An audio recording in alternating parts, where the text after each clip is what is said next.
Bueno, pues como nos encontramos en las vísperas, ya en estos días preparatorios de la novena a la fiesta de la Asunción de la Virgen Santísima, para ilustrar tan grande misterio, ¿no?, de nuestra Madre del Cielo, después de haber celebrado ayer la fiesta de la Transfiguración del Señor que anuncia su victoria, su resurrección y también su venida gloriosa, dice el Catecismo, en la que, citando al apóstol San Pablo, transformará nuestra condición humilde en una condición gloriosa semejante a la suya, ¿no? Es el misterio de la fe, de la resurrección de la carne, que profesamos en el credo y que celebramos ya de modo anticipado y realizado en la Virgen Santísima en el misterio de su Asunción. Es la fiesta más antigua de Nuestra Señora y es la Pascua de la Virgen Santísima. Como bien saben, en el año litúrgico celebramos las fiestas del Señor, pero también celebramos las fiestas de la Virgen Santísima. Y van como en cierto paralelismo, ¿no? Celebramos la Natividad del Señor, celebramos la Natividad de la Virgen, celebramos la Anunciación del Señor, celebramos la Inmaculada Concepción de la Virgen, celebramos el nombre de Jesús, celebramos también el nombre de María, celebramos la fiesta del Sagrado Corazón, celebramos también la fiesta de el Inmaculado Corazón de María, ¿no? Y así pues con otras fiestas y misterios de la vida de nuestro Señor y de la Virgen. En la Asunción podemos decir que es la fiesta de las fiestas después de la Pascua, la fiesta de las fiestas mariana, es la Pascua de la Virgen Santísima, su muerte, su resurrección y su glorificación y coronación. Aunque en Occidente, ¿no?, en nuestra teología y en nuestra piedad no nos gusta hablar de la muerte de la Virgen Santísima, la Virgen Santísima, aunque fuese por un instante, murió, su alma se separó de su cuerpo, porque es ley que condiciona a todo ser viviente, a todo hombre, ¿no? Entonces, aunque hablamos de dormición por la brevedad de ese momento de separación del cuerpo y del alma, que es lo que entendemos en teología por muerte, cuando se produce la separación del alma y del cuerpo, la Virgen Santísima por un tiempo murió, pero resucitó, Dios la resucitó y la glorificó al cielo, ¿no?, en cuerpo y alma, que es el misterio de fe que celebramos, definido solemnemente por su santidad el Papa Pío XII, el último dogma, ¿no?, declarado por la Iglesia, por un Papa, ¿no?, como dogma solemnemente definido. Bien, pues vamos a ese día, 15 de agosto, y leemos el Evangelio. Y nos presenta el Evangelio de la visita de Nuestra Señora a su prima Santa Isabel, con el cántico del Magnificat. Del Evangelio según San Lucas, capítulo 1, versículos 39 al 56. En aquellos días María se levantó y se puso en camino deprisa hacia la montaña, a una ciudad de Judá. Entró en casa de Zacarías y saludó a Isabel. Aconteció que en cuanto Isabel oyó el saludo de María, saltó la criatura en su vientre. Se llenó Isabel de Espíritu Santo y levantando la voz, exclamó: «Bendita tú entre las mujeres y bendito el fruto de tu vientre. ¿Quién soy yo para que me visite la madre de mi Señor? Pues en cuanto tu saludo llegó a mis oídos, la criatura saltó de alegría en mi vientre. Bienaventurada la que ha creído, porque lo que le ha dicho el Señor se cumplirá». María dijo: «Proclama mi alma la grandeza del Señor. Se alegra mi espíritu en Dios mi Salvador, porque ha mirado la humildad de su esclava. Desde ahora me felicitarán todas las generaciones, porque el Poderoso ha hecho obras grandes en mí. Su nombre es santo y su misericordia llega a sus fieles de generación en generación. Él hace proezas con su brazo, dispersa a los soberbios de corazón, derriba del trono a los poderosos y enaltece a los humildes. A los hambrientos los colma de bienes y a los ricos los despide vacíos. Auxilia a Israel su siervo, acordándose de la misericordia, como lo había prometido a nuestros padres, en favor de Abraham y su descendencia por siempre». Bien, Pues lo que les voy a ofrecer esta tarde, en esta pobre meditación, es meditar un poquito el Magnificat, los 3 primeros versículos por lo menos. Hemos de darnos cuenta que el Magnificat es una oración, un cántico de alabanza revelado, pertenece a la Escritura, ¿no? Y por tanto es una de las mejores formas que tenemos para alabar a Dios con su misma palabra, ¿no? Ustedes como almas contemplativas, su vida se basa, ¿no? y tiene su desarrollo en la alabanza divina, ¿no? La Santa Misa diaria y después eso prolongado por el oficio divino, las horas canónicas que la Iglesia nos hace cantar para alabar a Dios. Y lo que recitamos y lo que cantamos y con lo que alabamos a Dios no es algo humano, no es algo poético, bonito que nosotros hayamos podido componer o que un alma inspirada, poética haya hecho, sino que es palabra de Dios. Son los salmos, son los cánticos que aparecen a lo largo de la Sagrada Escritura, ¿no? Dice San Agustín, para que el hombre alabara dignamente a Dios, Dios se alabó a sí mismo. Y porque se dignó a alabarse, por eso el hombre halló el modo de alabarlo, ¿no? Lo cita el Papa San Pío X, ¿no? en una homilía, en un texto, sobre los salmos, ¿no? Para que el hombre encontrase la forma de alabar a Dios debidamente, Dios se alabó a sí mismo, ¿no? En definitiva, la palabra de Dios, cuando la leemos en la Santa Misa, cuando la proclamamos y cantamos en el oficio divino, tiene esta función latréutica de alabanza, de adoración a Dios con su propia palabra, ¿no? Fíjense ustedes un hecho que es, por ejemplo, cuando se canta la epístola o se canta el Evangelio. Ahora ya nadie canta, es algo también muy moderno. Ya no cantamos en misa, ya no se canta el oficio divino, cuando se debe cantar porque para eso ha sido hecho, ¿no? Ya nadie canta, parece que es lo más moderno, a ver si acabamos más rápido todavía, ¿no? Bueno, ¿por qué se canta? ¿Porque se escucha mejor? No, un texto cantado cuesta mucho más entenderlo, ¿no? ¿Porque es más bonito? Bueno, podría ser un criterio, pero no es el criterio que rija. ¿Por qué alabamos? Porque la Iglesia, en la proclamación de las lecturas de la palabra de Dios, quiere alabar a Dios. Y cantando lo hace de una forma mucho más perfecta, más, vamos a decir, quiere hacerlo de una forma más honrosa, ¿no? Más hermosa, ¿no? Para que Dios sea alabado con nuestras propias palabras, ¿no? Ahora, como hemos hecho el centro de todas las cosas, pensamos que las lecturas son para nosotros, para que nosotros escuchamos, aprendamos. También tiene esa función pedagógica, esa función de enseñanza. Pero lo primero, y por lo que la palabra de Dios se proclama en la Sagrada Liturgia, es para alabar a Dios. Es para alabar a Dios. Cuando se nos dice que hay que hacerlo de forma digna, clara, es porque es para Dios. Y en el culto siempre hemos de tener esa norma, ¿no? De que para Dios lo mejor, ¿no? Lo mejor posible dentro de nuestras posibilidades. Dios, para que el hombre le alabara dignamente, se alabó primero a sí mismo. Y, como se alabó a sí mismo, por eso también el hombre halló forma de alabarlo debidamente, ¿no? Y este Magnificat, esta oración, no es de cualquier patriarca. Podría ser de Abraham, de Isaac, de Jacob, ¿no?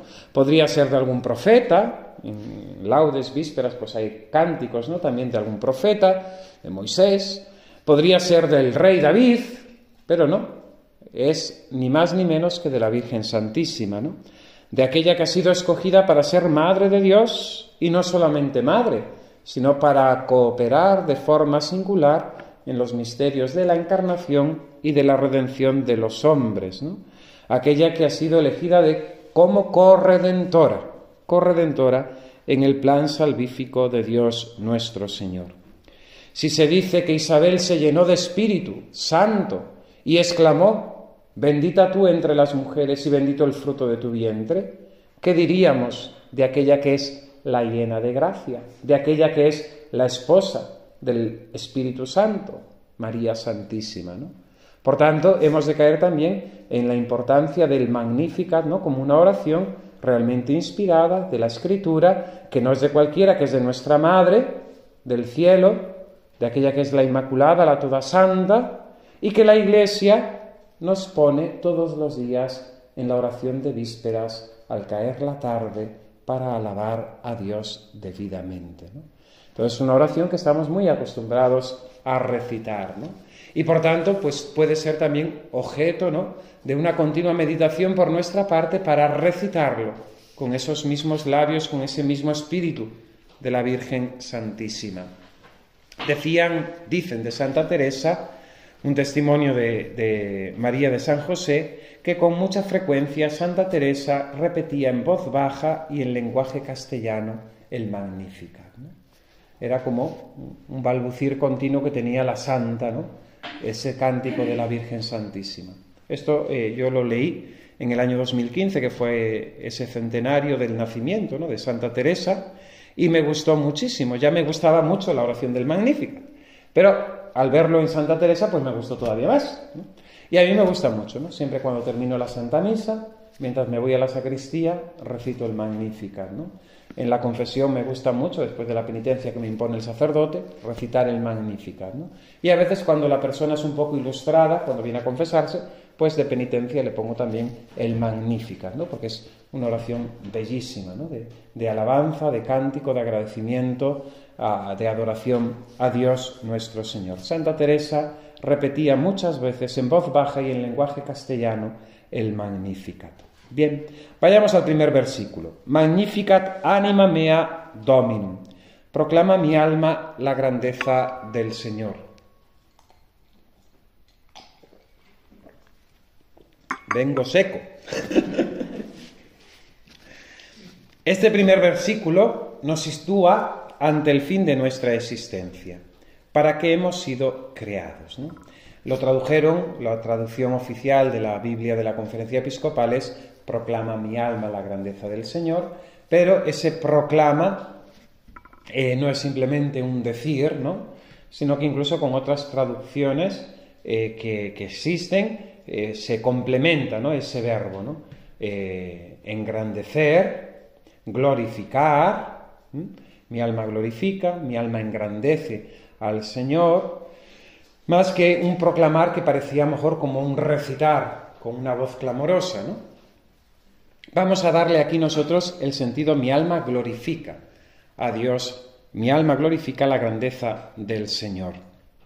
Dios ha hecho todo para su gloria, ¿no? Esta es la respuesta del Catecismo de Primera Comunión cuando se pregunta ¿para qué ha hecho Dios todas las cosas? Dios ha hecho todas las cosas para su gloria. Bien, profundicemos. ¿Qué es la gloria, no? Santo Tomás de Aquino dice que la gloria es un conocimiento claro con alabanza. Gloria es clara con laude noticia. La gloria es un conocimiento claro con alabanza, ¿no? Bien, lo que no conocemos no lo podemos admirar. La gloria supone conocimiento, ¿no? A mí me habían hablado muchas veces de este monasterio de San Clemente, el monasterio más poderoso de la ciudad imperial, ¿no?, en terrenos y propiedades, todas esas cosas, pero nunca había estado dentro, ¿no? Ahora que lo conozco, que las conozco a ustedes, pues ya tengo un conocimiento más perfecto del convento, ¿no?, de esta realidad del monasterio de San Clemente, ¿no? Y si un día pues coincide y me llaman porque tengo que dar la unción a una hermana en la celda, pues ya conoceré un poquito más, ¿no? O si me llevan al refectorio, pues ya voy a conocer el refectorio, la cocina. Y si me llevan a la cárcel, por supongo que tendrían cárcel también, para las monjas malas, ¿o no? San Benito dice en la regla, ¿no?, que tiene que haber una cárcel, una reservada ahí para los frailes un poco díscolos, ¿no? Bien. Pues el conocimiento nos lleva a la admiración. Aquello que no conocemos no puede ser admirado. Fijaos que muchas de las cosas que conocemos no las conocemos por experiencia directa, sino porque lo hemos leído, porque otros nos lo han contado, por el testimonio de otros, ¿no? Es así como viene a nosotros el conocimiento de la fe. La fe viene por el testimonio, ¿no?, de los apóstoles y por la autoridad de la Iglesia que nos enseña, ¿no?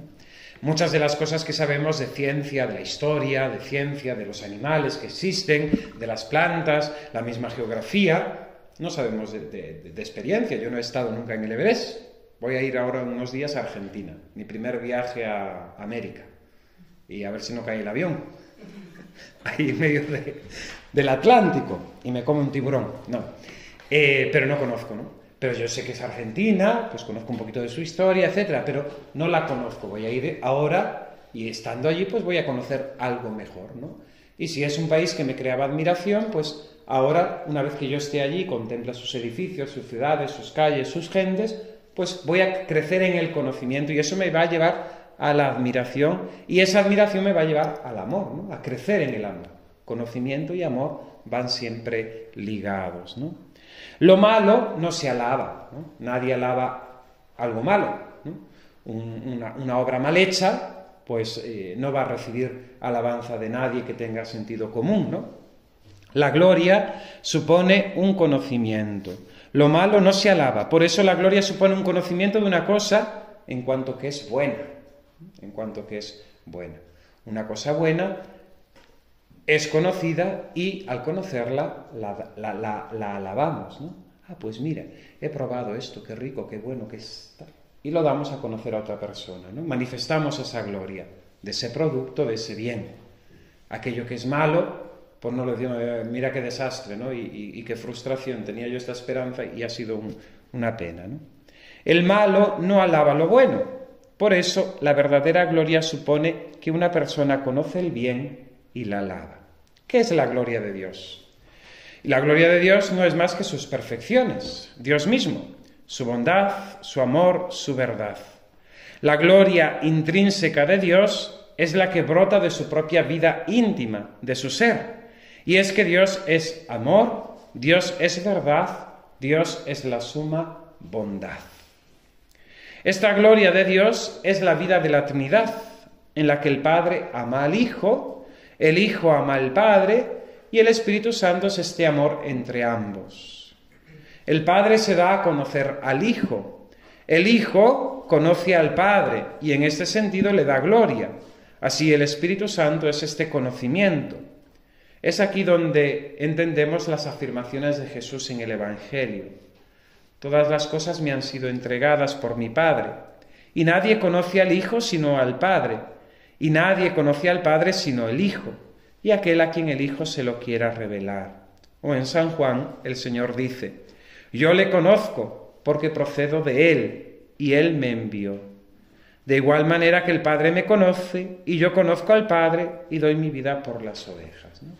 Vemos que la vida íntima de la Trinidad está relacionada con este conocimiento de lo bueno, de la bondad de Dios, de su amor, de su belleza, de su verdad, y que ese mismo ser es objeto, ¿no?, del amor entre las tres personas divinas, ¿no? Es algo que pues, nos supera, ¿no?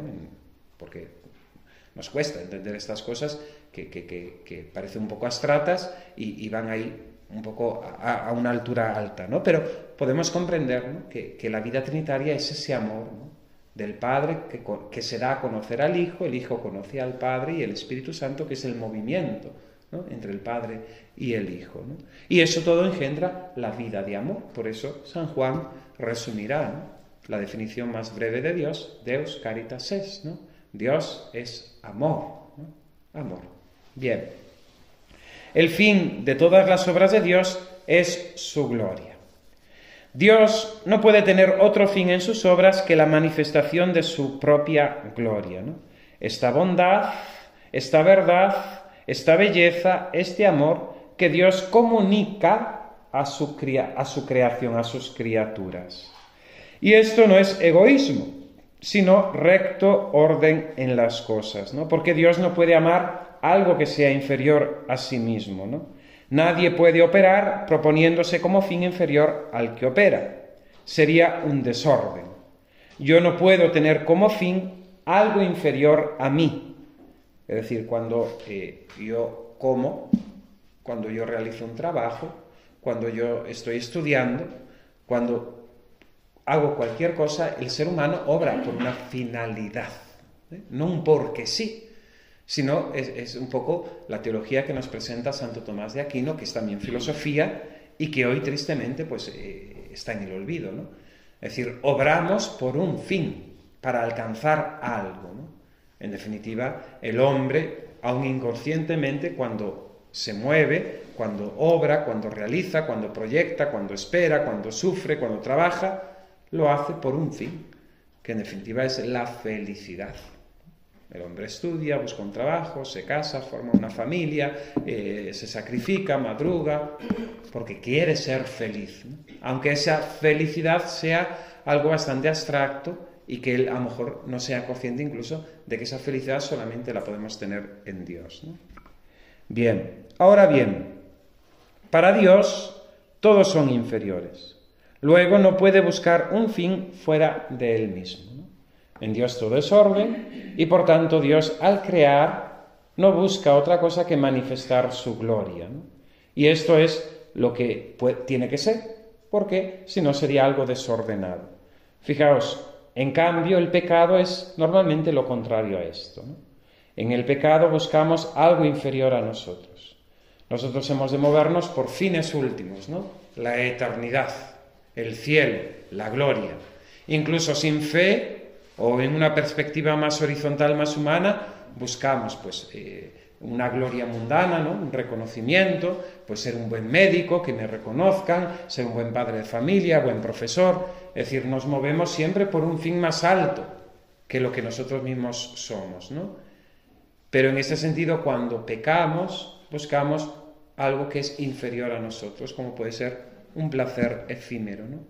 Que se desvanece y que, pues lógicamente, no tiene comparación, ¿no? con nosotros mismos. Bien, ¿qué fin puede buscar Dios al obrar? ¿Algo que le perfeccione internamente? No, pues nada le falta. Dios todo lo posee en grado infinito. Lo único que puede añadir a su gloria interna es la alabanza que le tributan sus criaturas, ¿no? Esto es importante, ¿no? Dios crea y no crea por necesidad, sino simplemente por amor, por el deseo de comunicar su gloria, sus perfecciones a sus criaturas. En este sentido, es necesario aclarar esto, es decir, que Dios no tiene necesidad de crearnos, sino que su creación es un acto puramente gratuito de su bondad y de su amor para con nosotros, para comunicarnos sus perfecciones. Y en ese sentido, nosotros, la creación, no le añade nada a la gloria de Dios. Dios no es más Dios, Dios no es más grande porque haya creado un universo maravilloso, una tierra fenomenal al ser humano, ¿no? Y nosotros, a Dios, en su ser, ni le quitamos ni le ponemos a su gloria interna, vamos. Simplemente lo único que podemos es añadir, ¿no?, esa gloria externa, ese reconocimiento de la santidad, de la majestad, de la adoración debida a Dios, pero que en ese sentido a Dios ni le quitamos ni le ponemos, ni le va ni le viene. Al Señor, entiéndame, ¿no?, en cuanto a su ser y a su felicidad, a su gloria de la Trinidad, le da igual que existiese la Iglesia o que no existiese. Que en un coro de monjas haya 100 monjas o haya una o ninguna. No le quita ni le pone. Porque Dios en su ser ya tiene la perfección. Lógicamente toda la creación, todo el ser humano, todo hombre y toda mujer está llamado a, mediante el conocimiento y el amor, participar de esa gloria de Dios. Pero no le ponemos ni le quitamos nada a Dios, ¿no? Entonces ahí también tenemos que corregir a veces pues cierto orgullo que puede nacer en nosotros de decir, yo me he consagrado a Dios, ¿no? Y Dios me tiene que agradecer, ¿no?, que yo me haya consagrado a Dios. O mira lo que he hecho yo por Dios, ¿no? No has hecho nada. Es decir, ¿qué has hecho? Lógicamente, desde el punto de vista humano, pues tiene su valor, ¿no? Pero que nada. que simplemente somos nosotros los que tenemos que estar agradecidos a Dios por su misericordia, por habernos llamado, por habernos elegido, por habernos dado la perseverancia, la fe, etcétera, ¿no? Pero que no hay en este sentido un mérito por nuestra parte, ¿no?, que nos reclame o que reclame ante Dios unos beneficios, ¿no?, unos derechos, ¿no? Ah, no, como yo te he seguido me tienes que, ¿no? No, en ese sentido los agraciados somos nosotros, ¿no? Y a veces en esta escasez de vocaciones que existe en nuestros seminarios, en conventos, en tal, pues lógicamente pues llega el postulante y lo llevamos en palmitas porque parece que nos está haciendo un favor y que le está haciendo un favor a Dios. No, hijo, no, el favor te lo está haciendo Dios a ti, y el favor te lo está haciendo la Iglesia a ti, y el favor te lo está haciendo la comunidad a ti, ¿no? Fíjense en San Benito, en la regla, ¿no? Cuando dice que cuando llame uno al convento, ¿no?, se le diga por 3 veces que no, ¿no?, para que muestre el deseo de la perseverancia, ¿no?, y el deseo de realmente entrar en la santa obediencia, ¿no?, en esa regla de servir al Señor, ¿no?, en esa casa de servir al Señor, ¿no?, y por 3 veces se le rechaza, ¿no? Y aquí aún parece que nosotros queremos rebajar, a ver qué le podemos dar más para que venga, ¿no? Ah, pues si quieres tener móvil, no pasa nada, claro, lo entendemos, sí. Bueno. Ay, ¿quieres tener 3 meses de vacaciones? No pasa nada, tú vente que nosotros te queremos. Pero estamos desorientados. Bien. Recordamos que el fin, por tanto, de las criaturas es la gloria de Dios. Este es el primer fin de nuestra creación. Hemos sido creados para glorificar a Dios nuestro Señor, aún sin no tener bienaventuranza. Es decir, que aunque no tuviéramos el cielo, que es un fin secundario, el fin primario de la creación y por tanto también del hombre es la alabanza, la gloria de Dios, y Dios en su benevolencia, en su bondad, lo aumenta con un fin secundario, que es la gloria del cielo, es decir, participar de la eternidad con Él. Pero toda la creación tiene este fin, la gloria de Dios. Entonces, igual que el pajarito, igual que la montaña, igual que el río, igual que otro ser vivo, pues nosotros tenemos el fin que con nuestra existencia estamos glorificando a Dios nuestro Señor. Recordamos en el Catecismo que nos lo dice, ¿no? Es una verdad fundamental que la Escritura y la tradición no cesan de enseñar y de celebrar. El mundo ha sido creado para gloria de Dios. Dios ha creado todas las cosas, explica San Buenaventura, no para aumentar su gloria. Aquí lo que expliqué antes, ¿no? La creación no quita ni pone nada a la gloria de Dios. Ni nuestras alabanzas, ni nuestras vísperas, ni nuestras laudes, nada. No para aumentar su gloria, sino para manifestarla y comunicarla como acto de amor. Porque Dios no tiene otra razón para crear que su amor y su bondad. Abierta su mano con la llave del amor, surgieron las criaturas, ¿no?, dice Santo Tomás de Aquino. El Concilio Vaticano I explica: el solo verdadero Dios en su bondad y por su fuerza todopoderosa, no para aumentar su bienaventuranza ni para adquirirla, sino para manifestar su perfección por los bienes que otorga a sus criaturas, con libérrimo designio, justamente desde el comienzo del tiempo, creó de la nada una y otra criatura, ¿no? Dios, para manifestar su perfección por los bienes que otorga a sus criaturas, con libérrimo designio, justamente, desde el comienzo creó de la nada todas y cada una de las criaturas, ¿no?, para manifestar su gloria a través de sus criaturas. Por tanto, y esto del Concilio Vaticano I es importante porque después sigue, ¿no?, esa definición dogmática del Concilio Vaticano I, el primero, Pío IX, no el segundo, que no es dogmático, el primero dogmático sobre que el hombre puede conocer a Dios a través de las criaturas, ¿no?, de forma análoga, así como contemplamos las criaturas y nos preguntamos quién ha hecho todas las cosas y respondemos una mente, un ser superior que es Dios. El hombre con la inteligencia, con su razón, puede conocer la existencia de Dios y sus atributos, ¿no?, que Dios es bueno, que Dios es omnipotente, que Dios es sabio, que Dios es omnisciente, etc. Bien. La gloria de Dios consiste en que se realice esta manifestación y esta comunicación de su bondad por las cuales el mundo ha sido creado. Hacer de nosotros hijos adoptivos por medio de Jesucristo según el beneplácito de su voluntad, para alabanza de la gloria de su gracia. Porque la gloria de Dios es que el hombre viva, y la vida del hombre es la visión de Dios. Si ya la revelación de Dios por la creación procuró la vida a todos los seres que viven en la tierra, cuánto más la manifestación del Padre por el Verbo procurará la vida a los que ven a Dios. San Ireneo. El fin último de la creación es que Dios, creador de todos los seres, sea por fin todo en todas las cosas, procurando al mismo tiempo su gloria y nuestra felicidad. Y ahí entendemos también la expresión del apóstol San Pablo cuando dice que toda la creación está gimiendo como en dolores de parto, ¿no? Hasta que se manifieste, ¿no? su gloria, ¿no? En el sentido de cuando todo sea recapitulado en Cristo, ¿no? Y haya unos cielos nuevos, una tierra nueva, ¿no? Unos cielos nuevos y una tierra nueva, ¿no? Donde este mismo proceso de identificación, de asimilación, de participación en la gloria de Dios quede ya de forma manifiesta, de forma última, en la segunda venida del Salvador, ¿no?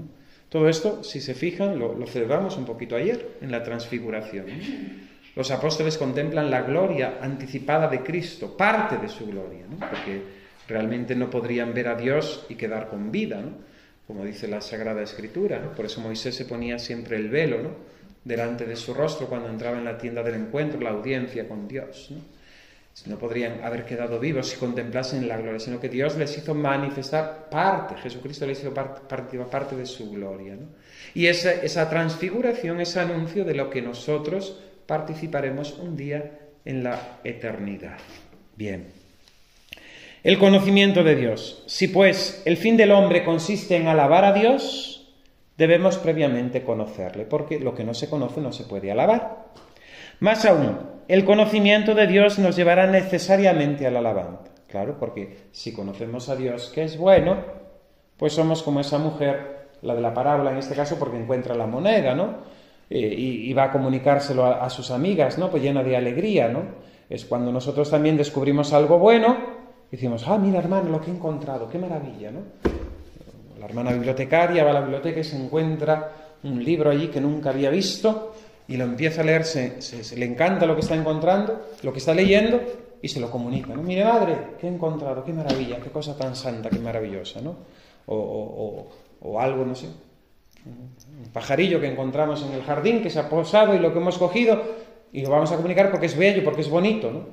Y lo damos a conocer, ¿no? Entonces, el conocimiento produce también inmediatamente la alabanza, el conocimiento de lo bueno produce la alabanza, puesto que Dios es el sumo bien, todo bien, ¿no?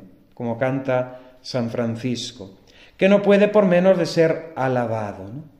Fijaos que en el prefacio, uno de los prefacios de la misa en castellano dice, en verdad es justo y necesario darte gracias, Señor Padre Santo, Dios Todopoderoso, ¿no? Y dice, pues aunque no necesitas nuestras alabanzas, ni nuestras bendiciones te enriquecen, tú inspiras y haces tuya nuestra acción de gracias para que nos sirva de salvación por Cristo, Señor nuestro, ¿no?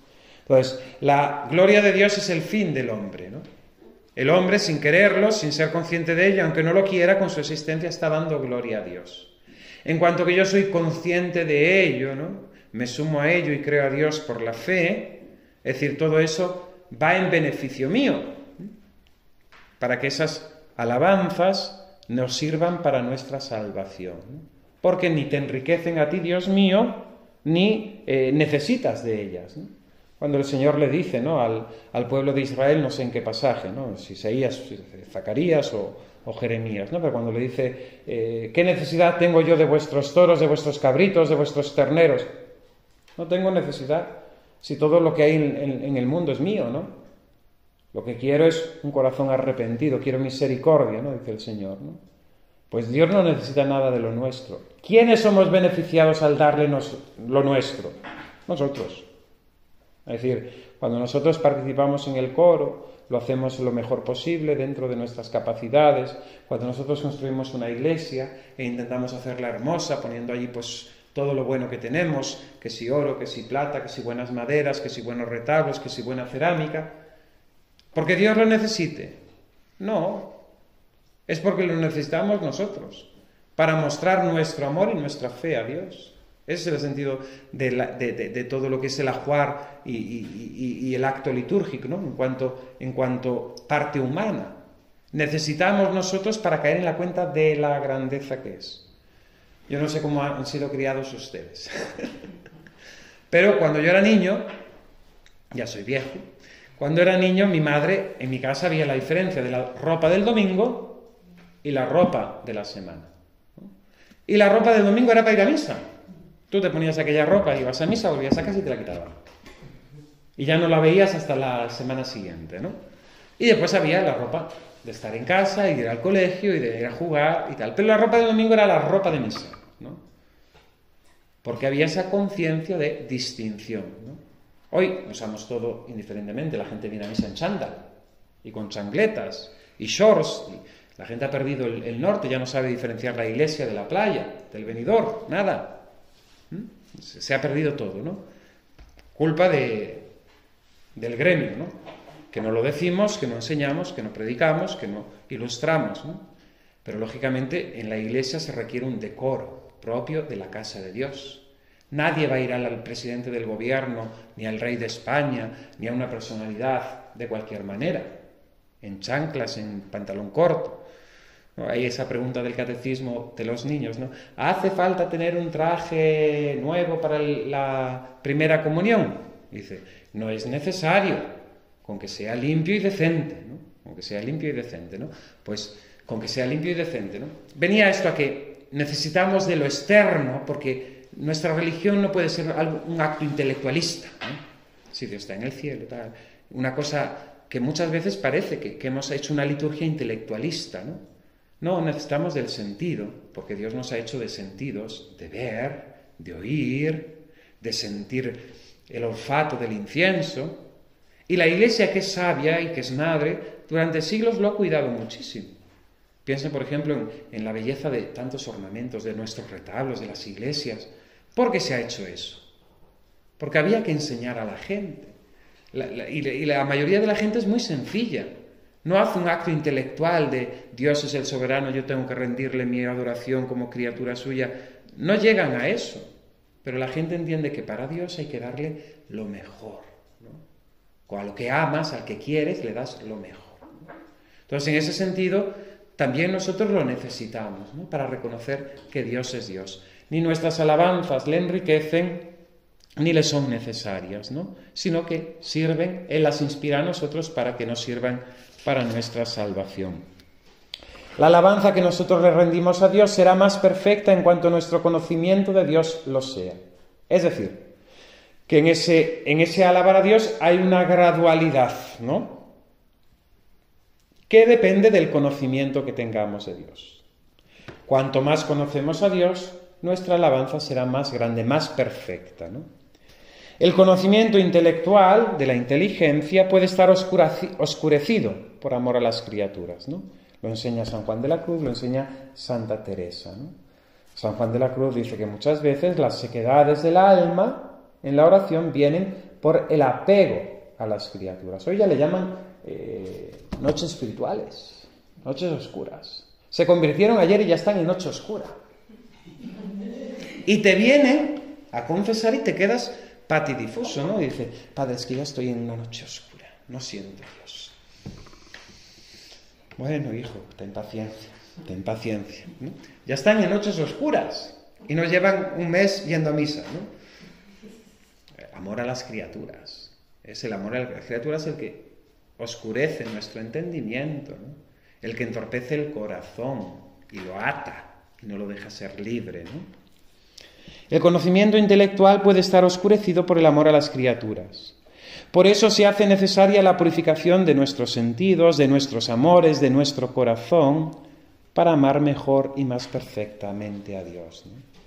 La práctica del examen diario es fenomenal, ¿no? Para hacer siempre esta purificación del corazón, ¿no? Porque lo tenemos así, ¿no? Lo tenemos así, ¿no? Y nosotros, como consagrados, pues fijaos lo que hemos renunciado, ¿no? Muchísimo. Casa, padres, familia, proyectos, vida, en definitiva, ¿no? Y le hemos dejado todo para el Señor. Pero después hemos dejado grandes cosas y nuestro corazón se apega a las cosas más pequeñas, más sencillas, ¿no? A un lápiz, a una silla, a una comida, y se nos convierte eso en el apego del corazón, ¿no? Esa anécdota tan bonita, ¿no? de Madre Teresa de Calcuta, ¿no? En aquel leprosería de Calcuta, donde había un pobre con una cuchara de latón, ¿no? Y llevaba su cuchara de latón en un paño que tenía. Y entonces cuando le presentaban la sopa, él sacaba su paño, tal, su cuchara, ¿no? Y comía, ¿no? Y otra vez, pues un día, uno que estaba a su lado, ¿no? Y no tenía cuchara para tomarse la comida, se la pidió, ¿no? Y aquel pobre de la cuchara se enfadó. ¿Cómo se atrevía a pedirle su cuchara, ¿no? Era un pobre con corazón de rico. No tenía más que su cuchara, pero su cuchara estaba ocupando el lugar de Dios. Era todo en su corazón. Se había hecho el Dios cuchara. ¿Ah? Pero esto pasa. Si nos conocemos, esto pasa. Y qué cabreos nos cogemos, ¿eh? ¿Quién me ha cogido la tijera que había en el costurero, que era la que corta y que me corta el papel y la tela como yo quiero que corte? ¿Saben ese ejemplo tan bonito, ¿no? de Santa Teresita del Niño Jesús? Ya muy enfermita con la tuberculosis, estaba en la enfermería del convento y aún podía hacer algo de labor. Entonces se había dado cuenta que le habían quedado unas tijeras, ¿no? en la celda de la enfermería, ¿no? Y tuberculosa como estaba, malita, ¿no? Se tira al suelo arrastrándose, ¿no? Para echarla fuera al pasillo, ¿no? Porque en la regla decía que no podían guardar ninguna cosa de uso común dentro de su celda, ¿no? Ese desapego del corazón, ¿no? Ese desapego del corazón. Tenemos el de la cuchara y tenemos a Teresita, ¿no? Y nosotros, pues, vamos a veces con el de la cuchara y menos con el de la tijera, ¿no? Bien. El conocimiento intelectual puede estar oscurecido por el amor a las criaturas. Por eso se hace necesaria la purificación de nuestros amores, para amar mejor y más perfectamente a Dios. Y eso es una tarea que hay que estar siempre vigilantes, ¿eh? El otro día escuchaba yo una plática muy bonita de don Valentín, ¿lo conocen? Sí. El que se llama el cura de Toledo, que tiene los vídeos en internet, ¿no? Y estaba dando unos ejercicios a unos frailes, yo creo que eran de Canarias o de Tenerife, y hablaba del cuidado de los afectos, ¿no? Del corazón, ¿no? Que hemos de cuidarlos, ¿no? Conociéndonos a nosotros mismos, sabiendo a lo que tendemos, pues tenemos que estar vigilantes para que no nos despistemos, para que no nos desviemos, ¿no? Judas tenía afecto al dinero y por dinero entregó al Salvador. No cuidó los afectos, ¿no? No se dio cuenta de la grandeza, ¿no? De tener a Jesús, de estar con Jesús, de haber sido elegido además como administrador del colegio apostólico. Llevaba los cuartos del primer colegio apostólico episcopal, ¿no? De los apóstoles, pero por amor al dinero se perdió, ¿no? Ya había tenido su recaída, ¿no? Cuando fue aquello del nardo, ¿no? Dice, no se podía haber vendido esto, ¿no? Para los pobres, ¿no? Dice el Evangelio, porque era un ladrón, ¿no? Y finalmente vende al Señor, ¿no? Y ponía don Valentín también otro ejemplo, ¿no? De la Sagrada Escritura, ¿no? Al mismo rey David y al mismo rey Salomón, ¿no? Ese David, que por no cuidar sus afectos, se enamora de aquella que no era su mujer, ¿no? Y aquel pecado, no solamente de adulterio, le lleva a cometer un pecado también de asesinato, ¿no? A Urías, ¿no? O el mismo rey Salomón, ¿no? El hombre más agraciado de Dios con el don de la sabiduría en esta tierra, y en cambio, ¿cómo terminó sus días, ¿no? Desdichado, y su reino a su muerte dividido, ¿no? Porque no cuidó su corazón se fue tras sus afectos, ¿no? En este caso la debilidad que él tenía hacia las mujeres, ¿no? Se casó con no sé cuántas, trajeron los dioses extraños a Jerusalén, hicieron sus templos y eso pues atrajo la ira de Dios, ¿no? Entonces el conocer, el vigilar, el examinar nuestros afectos como una tarea constante que tenemos que hacer. Conocer a Dios es algo más que ser teólogo o estudiar teología. Conocer a Dios es intimar, identificarse con sus perfecciones por medio de la contemplación. ¿Cómo se llega a la contemplación? Mediante la oración. Ahí es el AEU de la vida de oración, ¿no? Yo tengo que empezar a orar, una oración vocal y una oración meditativa, que me debe llevar, si Dios lo quiere, a la contemplación. Y es ya en la contemplación, que ya no depende de uno, sino que es gracia que Dios concede a aquella alma que se propone acercarse a Él, Dios va dando a conocer, va dando a revelar, va manifestándose, ¿no? Conocen también ese testimonio tan bonito de Sor Lucía de Fátima, ¿no? La niña que vio a la Virgen allí en Fátima, después se hizo monja Dorotea y después más tarde monja carmelita, ¿no? Pues siendo todavía Dorotea, ella en la ciudad de Tui, en Pontevedra, recibe una visión de la Trinidad. En Pontevedra recibe la visión del Inmaculado Corazón de María y la Gran Promesa. En Tui recibe una visión de la Trinidad, ¿no? Ve al Padre Eterno, al Espíritu Santo en forma de paloma, al Hijo en la cruz, al lado de la Virgen Santísima, gracia y misericordia, ¿no? Todo ello subiendo desde el altar de la misa, ¿no? Y dice ella que recibió unas gracias especiales sobre el misterio de la Trinidad que no me son permitidas revelar, ¿no? Que Dios no ha querido que las diese a conocer, ¿no? Esas gracias que Dios concede a las almas a través de la contemplación, ¿no? Por tanto, el conocimiento de Dios, más que un conocimiento teórico, es un conocimiento de intimidad, ¿no? De tratar a solas con aquel que sabemos que nos ama, ¿no? Como diría Santa Teresa, ¿no? Por eso a Dios lo conocen más los santos que los teólogos, las almas sencillas más que los sabios y entendidos de este mundo, ¿no? Te doy gracias, Padre, Señor del cielo y de la tierra, porque has revelado estas cosas a los sencillos y humildes y se las has escondido a los sabios y entendidos de este mundo. Sí, Padre, porque así te ha parecido bien, ¿no? Y así te ha parecido bien. Conocer a Dios proviene de la gracia y de la fe. Por eso los santos son los que mejor conocen a Dios y como mejor lo conocen, mejor lo glorifican. En este conocimiento de Dios, que se nos da por la contemplación, necesitamos del Espíritu Santo, que es el maestro de las almas, el maestro de oración. Y por eso tenemos que pedirle, ¿no?, siempre sus dones, ¿no? La secuencia del Espíritu Santo, el Veni Creator, deberían ser oraciones que continuamente también tuviésemos en nuestros labios y en nuestro corazón, ¿no? Sobre todo cuando nos disponemos a hacer oración, ¿no? En ese momento de intimidad con el Señor, como hemos hecho al principio ahora de la plática, ¿no?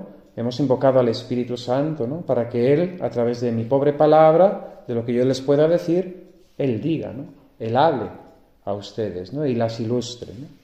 Se sirva de la pobreza mía para hablar Él, ¿no?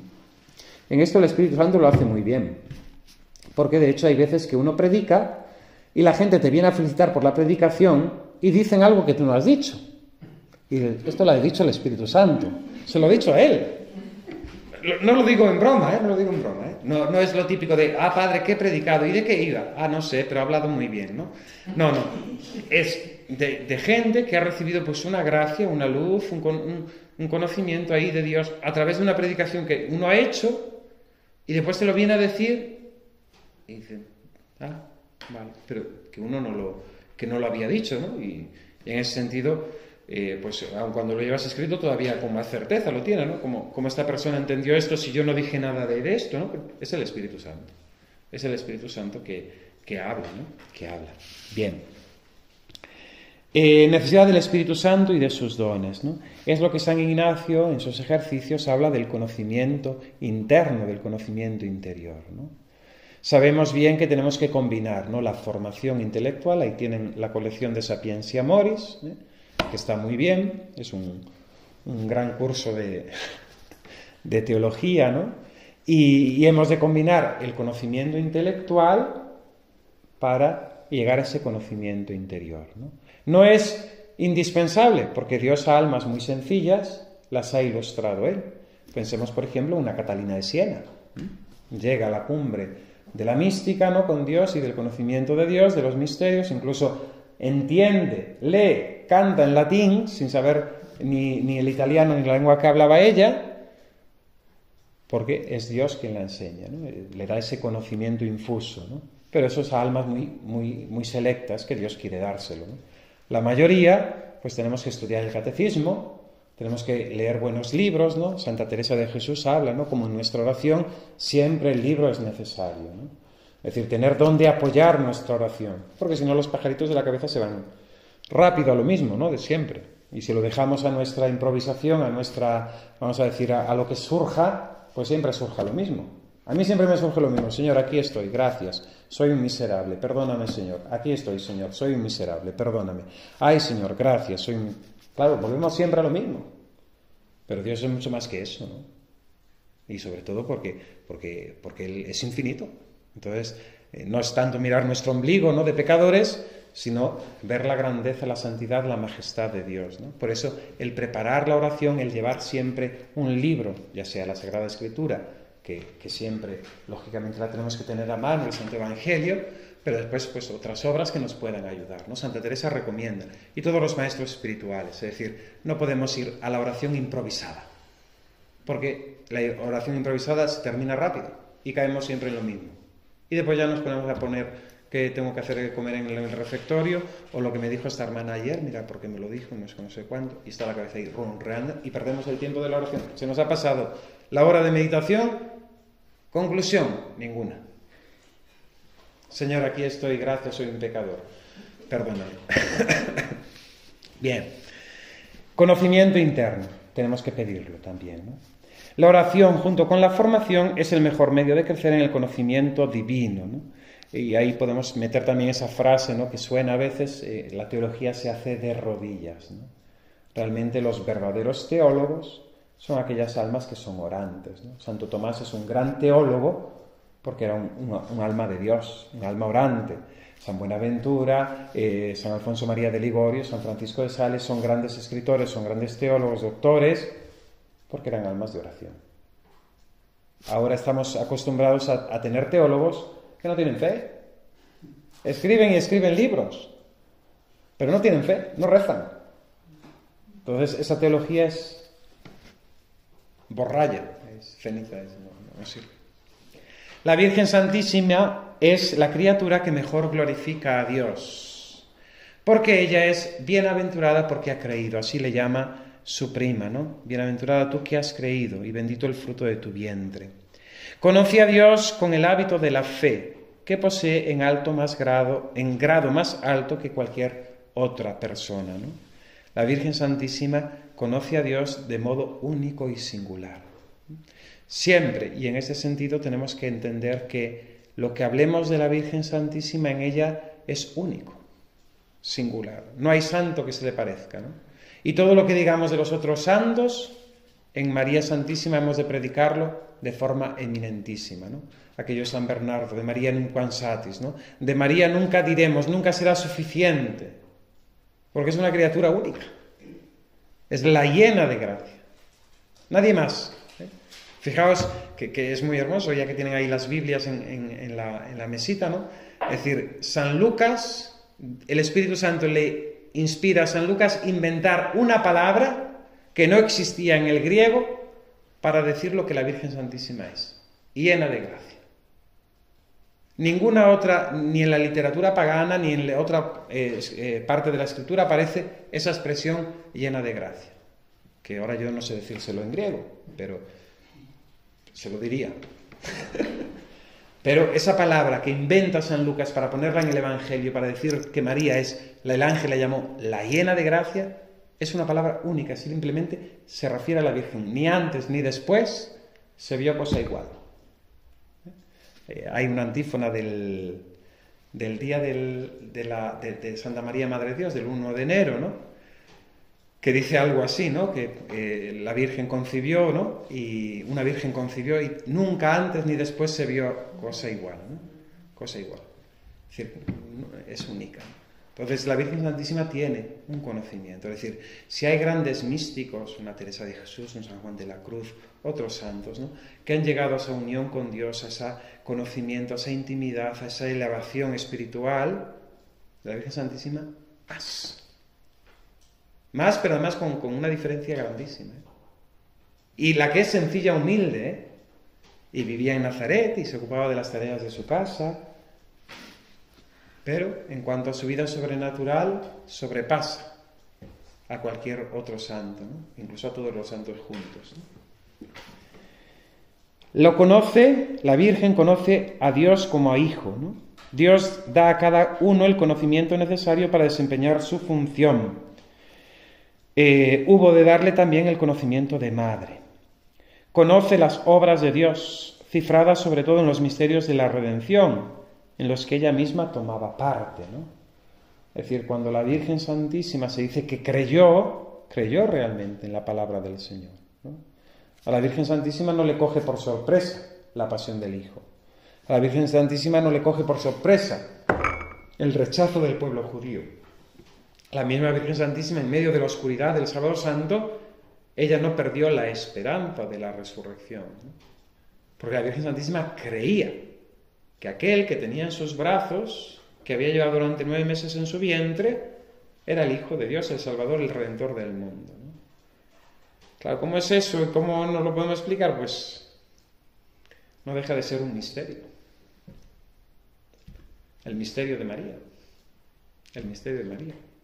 Con la cotidianidad de una muchacha casi adolescente que recibe la embajada angélica de San Gabriel y apresurada va a la montaña a atender a su prima, llevando ya en su seno, por obra del Espíritu Santo, al deseado de los pueblos, al esperado de las naciones, al Redentor del mundo, a su Dios y Creador.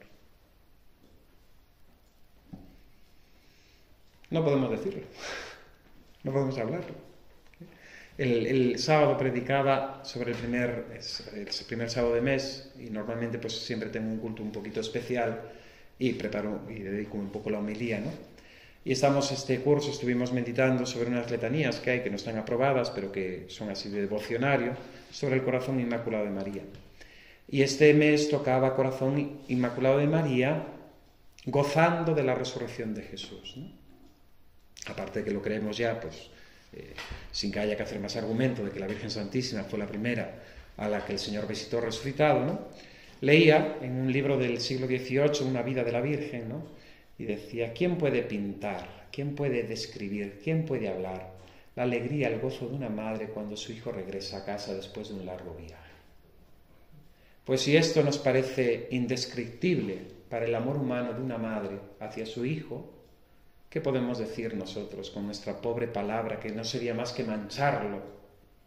La alegría, el gozo que inundaba el corazón de María Santísima en aquella noche de Pascua en la que recibió a su Hijo resucitado. No podemos más que adorarlo, no podemos más que contemplar ese misterio. Porque, es decir, lo que digamos se quedará corto, ¿no? Lo que digamos quedará corto.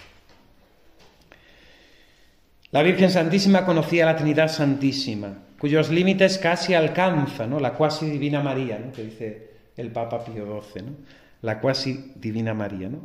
No sé en qué texto es, no sé si es en el que declara la realeza de María, ¿no?, y instituye la fiesta del Inmaculado Corazón, donde el Papa riñe, ¿no?, corrige, ¿no?, a aquellos que otorgan a la Virgen Santísima casi una dignidad de diosa, ¿no?, de edad.